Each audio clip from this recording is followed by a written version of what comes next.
Hello, everyone. Hope you are enjoying your day. Welcome back to Real Talks One podcast.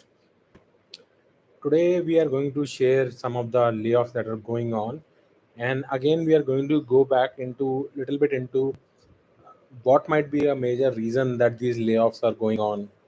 We have often heard people talking about that AI is taking over, and because of AI, a lot of layoffs are going on, or companies are going for efficiencies improvement, and hence layoffs are going on, or the debt was cheaper. A lot of investing was going on in the past few years, especially post COVID, and to cut down those expenses, now that the funding has dried up, layoffs are going on. While all these reasons seem to be plausible, and yes, there would be some element of truth to each one of them, and I completely agree with that. However, about an year ago, I would say that I had talked about IRC 174, and I'm going to reiterate it again this time again that the I initially, especially in the US market, all the R&D spending used to be 100% tax deductible, meaning that if, let's say, Microsoft hires 10 engineers for $100, 100K each, they can directly deduct $1 million from their total expenses, showing them as R&D expenses.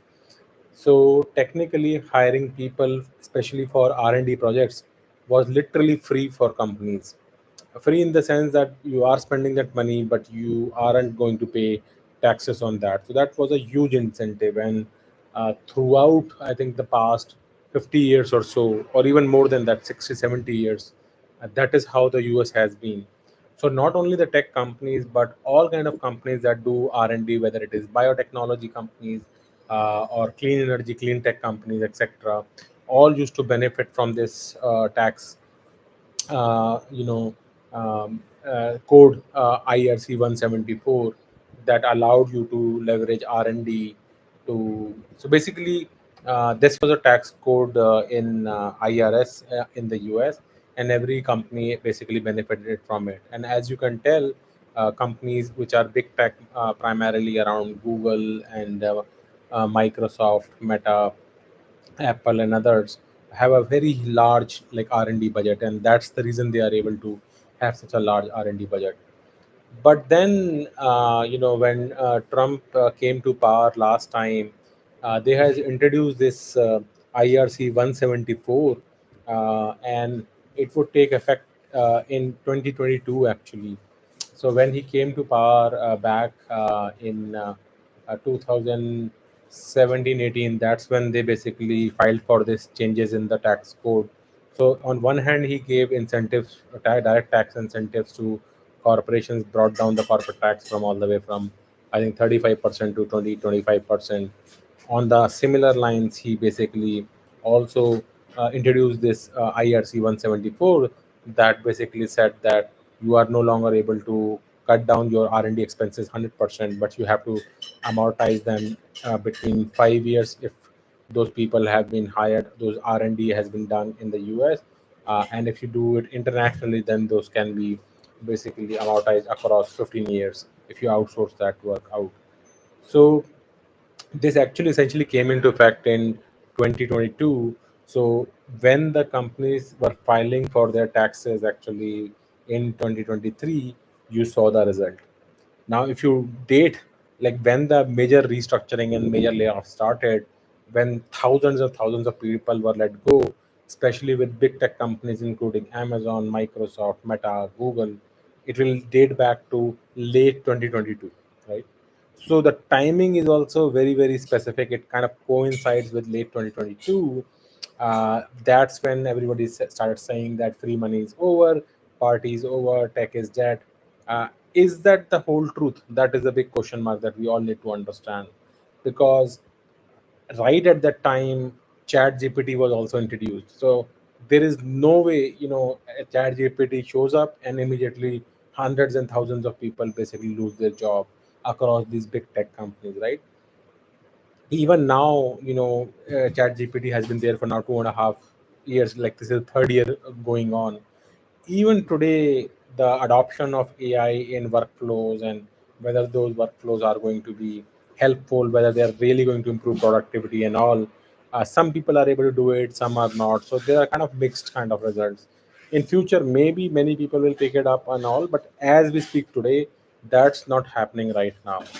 So the saying that AI is the reason why jobs are cutting and all is kind of short-sighted, I would say. Not at present, but yes, in the next couple of years, that is going to be the truth. But as we speak right now, not this is not the real story for today. But people need to know, and you can go Google it out.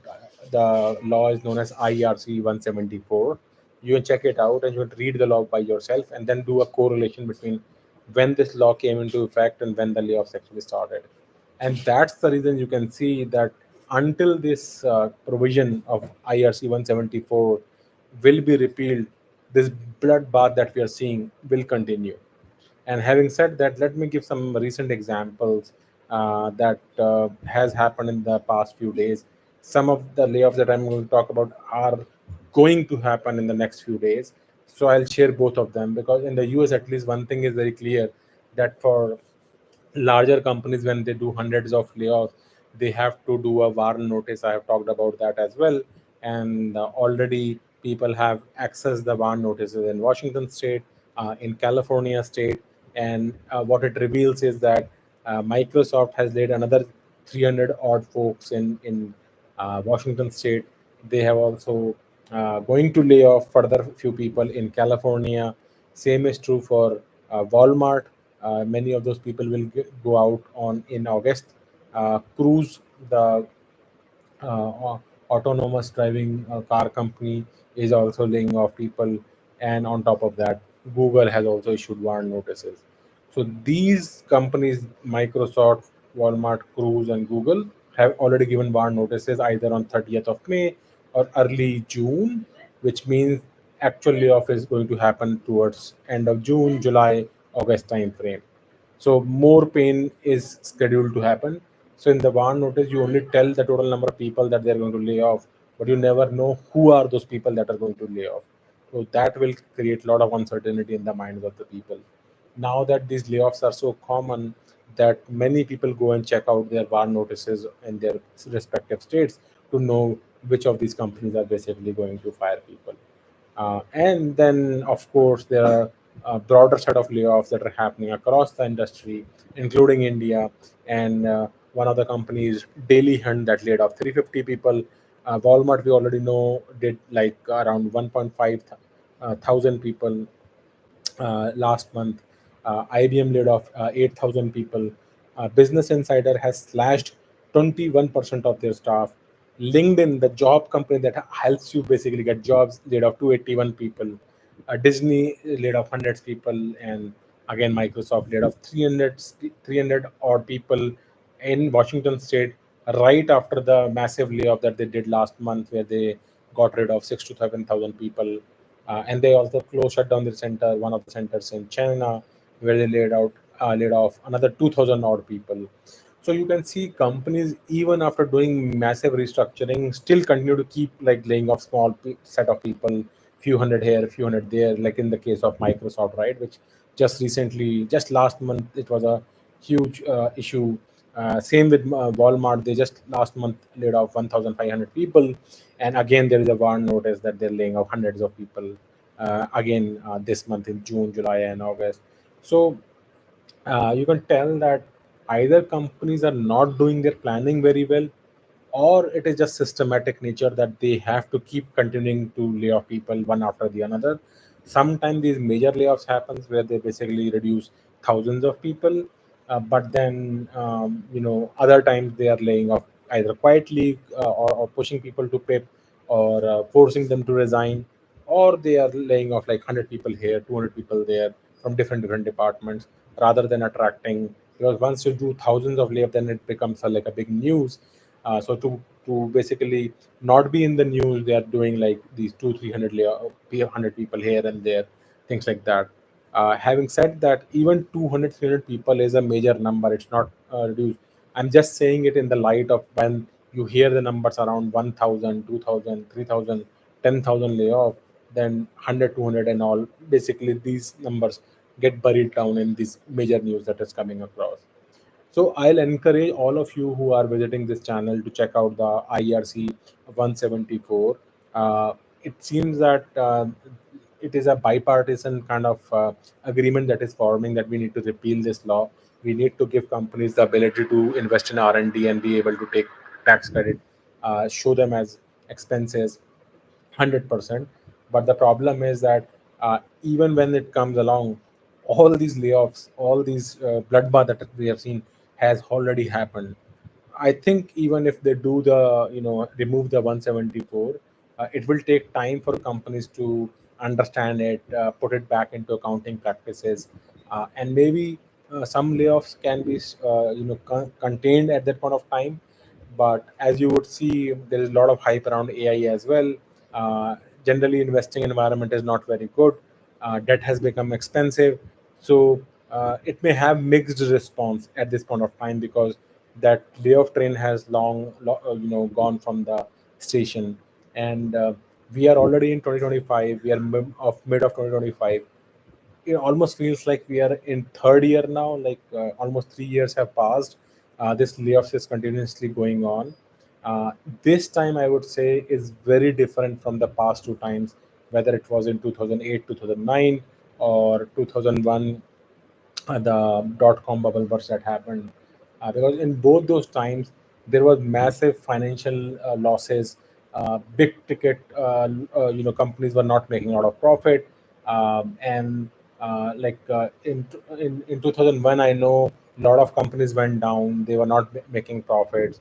Even Amazon and all were like coming very very close. Even Yahoo went very very low in their stock value and things like that. So clearly, you can tell that the economy was very doing very bad, especially from a tech point of view, and hence those layoffs were kind of like correlated. I'm not going to say they were justified; they were closely correlated. But then in 2008, 2009, there was a big financial meltdown. A lot of banks went down. A lot of people got laid off, not necessarily from the tech, but mostly from the financial industry, real estate, housing market. A lot of people went homeless, and even tech was also impacted. So we saw a lot of layoffs in tech as well. Uh, but again, you can say it is correlated because macroeconomic conditions were not good and people were being let go. But this time around, from the last 3 years or so, companies have been making record profits. The even the stock prices are doing pretty fine. In the last 3 years, you can see the stock has risen like multifold. In fact, even the revenue of at least big tech companies is growing leaps and bounds. Still, when the layoffs are happening, so there has to be something else, and that something else is this Section 174 that I talked about. This is only applicable to the US. One may argue that why the other countries are laying off people, etc. See, US is the biggest tech market, right? Most of the countries will offer some kind of product to US or work for the US customers or clients. Right? Take for example India or Mexico or Canada or even a lot of Eastern European countries. They all offer products to the US and they work for them. So if the US market itself is laying off, they're slashing out a lot of R&D projects. Where are these companies going to find projects? So of course they will also see a downturn in their side as well. So it's a kind of a ripple effect, and it goes without saying that across the board, even the investment scenario has gone down, right? So we have seen pullback in investment, interest rates have risen, and there is a lot of uncertainty with respect to the AI actually as to how AI is going to cut down the jobs and things like that. So combination of all those things have impacted the job growth, and this uncertainty has led to more layoffs than what we would have, even imagined how many of these would happen. Let me read one of the comment. A2K code, sir. I think going to US as an immigrant is now over. Definitely try other countries. Yes, I think right now there is so much of volatility in the U.S. climate, and uncertainty is very high. So immediately going there as an immigrant may not be the wisest decision. Maybe in next 2 to 3 years things may change, but right now, of course, it is very very uncertain. So probably not the best time to go to the U.S. at this point of time. So I'll wrap it out here. I hope you are enjoying your time. Do check it out, the section 174 I talked about. Read about it. share your thoughts. What do you think about it? I also made another podcast almost a year back around the same topic about the layoffs and how this Section 174 from IRS might be playing into it. Now I feel more like convinced that it is one of the major reasons why this is happening, and all other things are like periphery, whether the interest rates or investing climate overall, or the wars that are happening across the world. I think Section 174, the changes that have been made that came into effect in 2022, is the major driver of the all the layoffs that we are seeing, especially in these mass numbers. So, with that said, I hope you are enjoying your time, spending time with your family, eat right, exercise, sleep well, and make sure that you enjoy each and every day of yours. We'll connect again with a new topic. Do let me know if there is another topic that you would like for me to discuss. Do like, share, and subscribe. Talk to you soon and have a nice day.